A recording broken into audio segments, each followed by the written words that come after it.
Bienvenue dans les 3 minutes de l'AFPRIC, un podcast pour les personnes concernées par la polyarthrite et les rhumatismes inflammatoires chroniques. Dans chaque épisode, des infos, astuces et conseils qui vont à l'essentiel.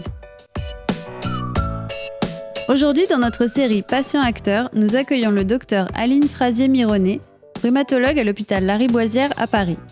Elle nous explique comment et pourquoi mettre en place une alliance thérapeutique entre médecins et malades.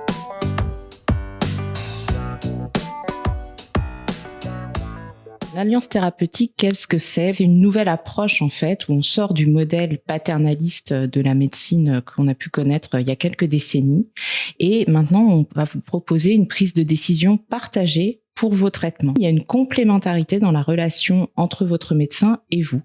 Votre médecin, il connaît la maladie, il connaît les options thérapeutiques avec leurs avantages et aussi les effets indésirables et il va pouvoir intégrer ça par rapport à ce qu'il connaît de votre santé. Mais vous, ce que vous allez pouvoir lui apporter, c'est ce que vous connaissez, vous, de votre vécu, de votre maladie. L'alliance thérapeutique, finalement, ça va faire partie du traitement parce que finalement, pour réussir à mettre en place cette façon de réfléchir ensemble et de vous soigner ensemble, il va falloir instaurer un grand climat de confiance entre vous et le praticien et l'ensemble des soignants qui vont vous accompagner. Alors, le médecin, qu'est-ce qu'il va pouvoir faire pour mettre en place cette alliance thérapeutique ? Il va falloir d'abord qu'il soit à votre écoute.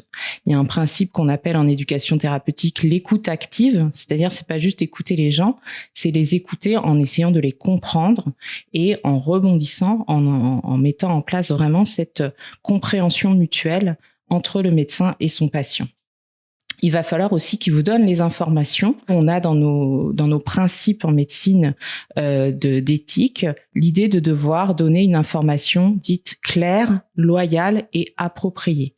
Ça veut dire qu'il faut être clair, mais il faut aussi que nous, on soit capable d'adapter notre discours aux personnes qu'on a en face de nous pour qu'elles puissent intégrer cette information et vraiment, là encore, créer la compréhension. On va pouvoir s'aider pour ça de nos connaissances, mais aussi d'outils et puis aussi des principes que l'on retrouve dans l'éducation thérapeutique du patient. Il va falloir qu'il y ait un respect, une reconnaissance de l'importance de l'expérience du vécu. Alors, du côté de la personne malade, il y a peut-être aussi des choses à faire pour créer ce climat de confiance. C'est savoir mettre en place ce que le médecin a recommandé. Une fois qu'on a décidé ensemble de faire quelque chose, il faut s'y tenir.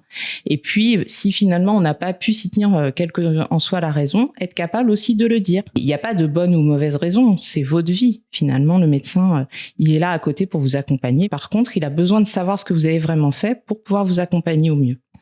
Il faut essayer aussi de votre côté d'avoir une bonne hygiène de vie, de préparer vos consultations. Et ça, c'est important aussi de bien comprendre sur quels critères on va analyser la réussite ou non du traitement. Puis il faut surtout oser poser des questions. Et si vous avez la possibilité d'accéder à des séances d'éducation thérapeutique, justement, ça vous permettra d'être armé, de mieux comprendre tout ce qui se passe autour de votre santé et de vos traitements. L'implication des patients dans la décision médicale, ça permet d'augmenter la confiance entre soi et le corps médical, le corps soignant. Ça permet de se sentir plus autonome, plus actif dans sa prise en charge.